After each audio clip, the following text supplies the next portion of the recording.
This is the brand new Santa Cruz Blur, their latest and possibly fastest XC race bike ever. The launch of the updated Blur marked Santa Cruz's return to factory-supported World Cup XC racing, with the hit squad team smashing out the laps since the start of the season. The new bike sports a traditional 100mm of travel at either end, but is bang up to date when it comes to its shape. Where the Blur differs from some is in its rear suspension's efforts to keep pedal bob at bay. Rather than relying on anti-squat, Santa Cruz's engineers have lowered the leverage curve to give stability and keep the chain's influence on the suspension's freedom of movement low. Before I delve further into the details of the bike, how it rides and how it compares to the competition, as ever, don't forget to like the video, subscribe to the channel and click the bell so you get notified every time we upload a new video. Also, I'd just like to take the time to thank Freewheel for kitting me out in a load of Go Fast kit. Hit the links in the description if you also want to look this fly. While a lower grade C carbon is available, this version of the Blur comes with the high modular CC carbon, which contributes to a competitive weight of 10.45 kilos in a size large. The aforementioned suspension linkage, which uses flex stays and a swing link to drive the shock, saves 289 grams over the previous generation Blur. Keen linkage spotters will therefore notice that this Santa Cruz doesn't use their VPP linkage system. The main pivot sits just behind the stock 34-tooth chainring, with the chain and seat stays having various forms moulded into them to aid both tyre clearance and, I presume, a control of its flex. The swing link is CNC'd from aluminium. The pivot bearings, as well as the reserve wheels and frame triangles, come with Santa Cruz's lifetime warranty. As we've come to expect from Santa Cruz, finishing details are all spot on. There's room for two decent sized bottles on our size large inside the frame, and there's a pair of bosses below the down tube too, should you wish to carry a third. There are two positions for the down tube located cage inside the triangle, with the upper one useful when running a second bottle on the seat tube.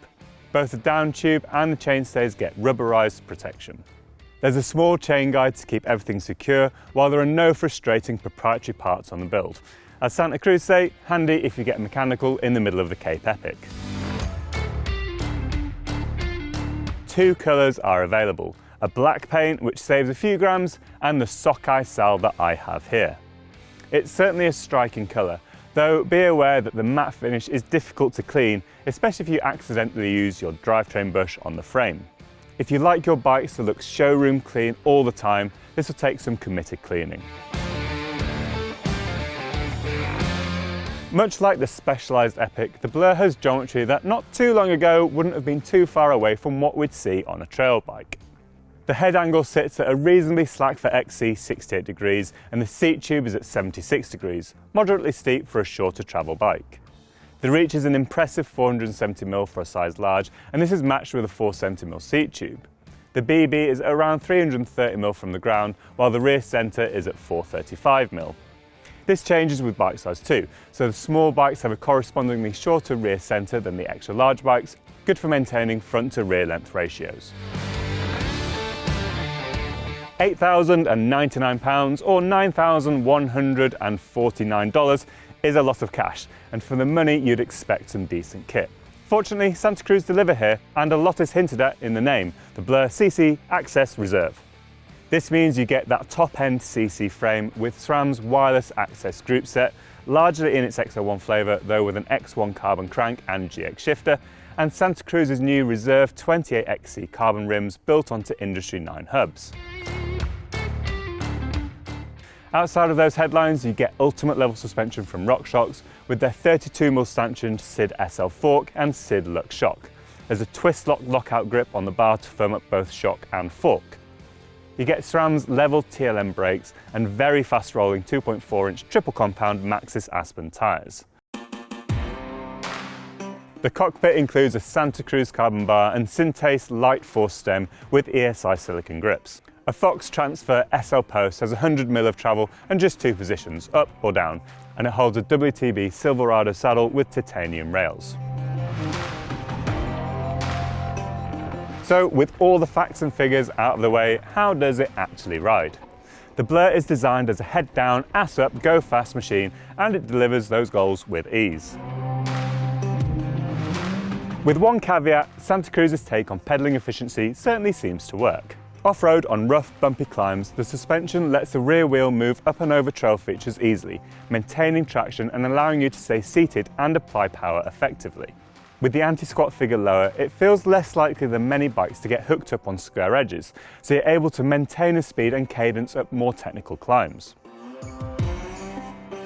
The seat angle is fairly steep, and with an aggressive stance over the bike, it's easy to keep the front wheel planted and weight nicely balanced between the wheels, to further aid grip and directional control on the steepest climbs.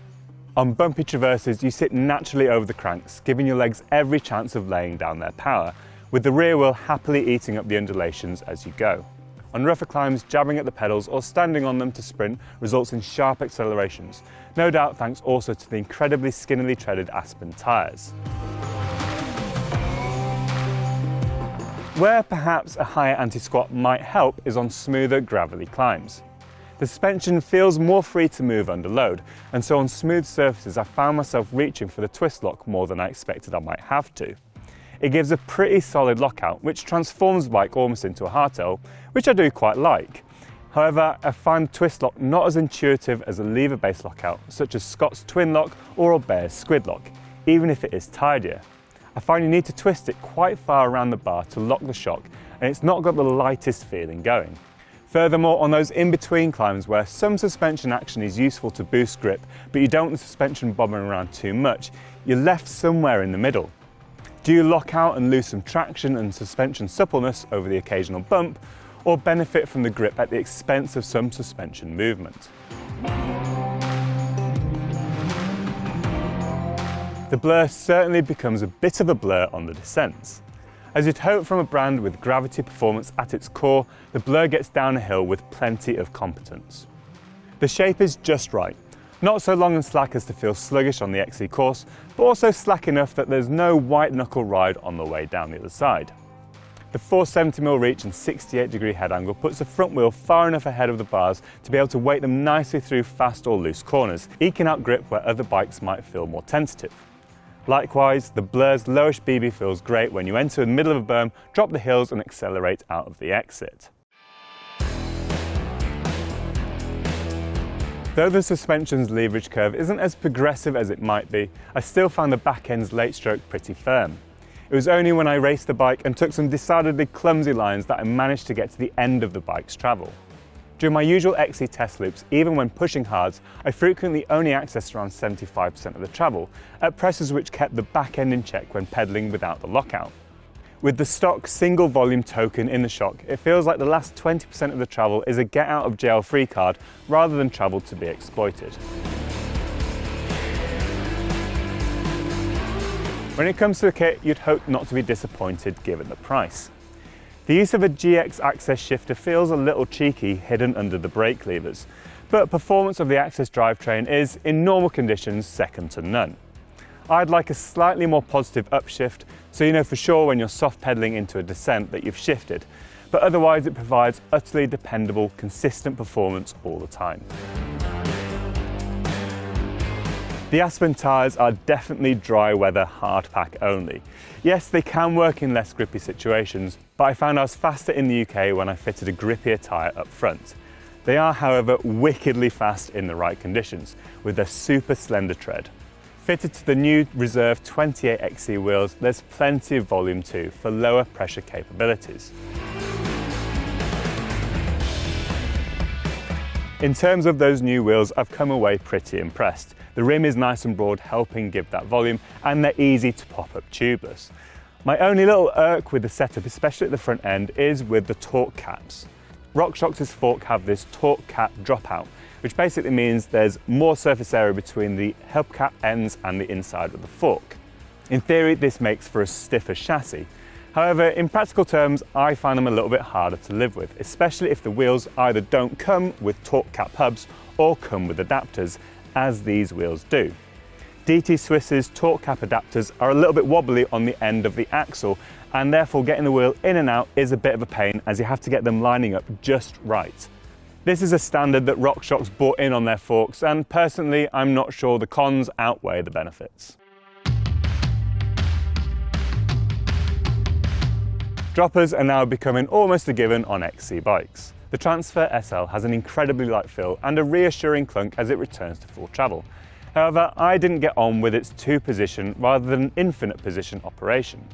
If during a race you hit the lever to return it to full height and your bum stops it just a touch too early, it returns to the low setting when you properly weight it. I'd rather an infinitely adjustable post as there's less room for user error. Before I wrap up the video, as promised, a quick couple of comparisons with a few other XC bikes that are out there. I'm a fan of the Orbea Oith. It has a good shape, though not quite as long and slack as a Blur, and the suspension is both supple and easy to control via the Squidlock 3-position lever. Pricing and customization options are pretty good. Cannondale's Scalpel is, as the name suggests, a razor-sharp XC race bike. It's a little more traditional than the Blur, but is very reactive to pedal inputs and feels ridiculously fast. The most obvious comparison will be made with the Specialized Epic though. It's a fantastic bike with some of the most progressive geometry in the XC field, and comes with the Brain suspension. This is an automatic inertia valve lockout for the fork and shock. Personally, I really like the Brain. You have to set it up right for the course, but it simply means faff-free control of the suspension without the need to think about it when your head is down and you're tasting blood. Video reviews of all 3 bikes will be linked to in the description.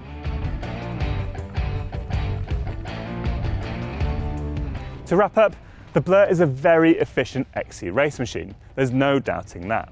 From longer marathon-style rides and races to short blasts around the woods, I found the bike to be comfortable, fast and reactive.